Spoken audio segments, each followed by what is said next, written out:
তো গাইজ কালি ৰাসত এজনী হাঁহ পাই আহিলে আমাৰ গুৰুজীয়ে। এয়া হাঁহ পুৰি আছে, পুৰা 3 কেজিমান হ'ব।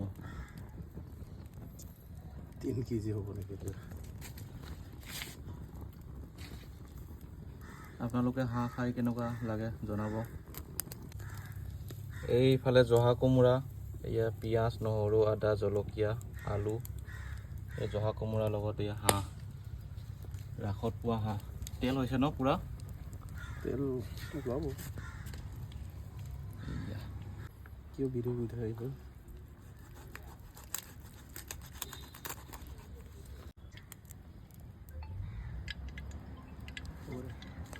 যা বনাব নোৱাৰে।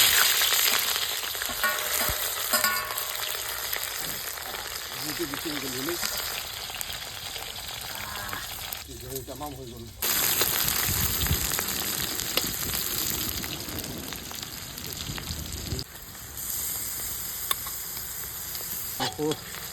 এইয়া মাংস দিয়া হ'ল, হাঁহৰ মাংস।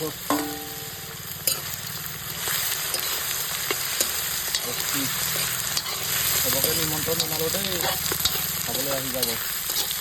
আমাৰ গুৰুজীয়ে টেষ্টিকৈ বনাইছে, ধুনীয়া ধুনীয়া চেল মাৰিছে। এতিয়া আলু হৈ গ'লে হয়তো নহয়, এইটো পানী ঢালি উতলাব লাগিব ন।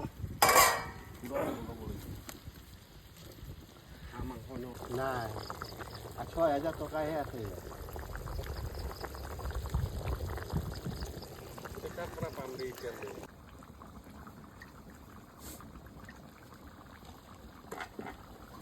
ইয়াৰ বছৰ বেছি হ'ল এইটো মফাৰচেল হওক, তাৰ পৰা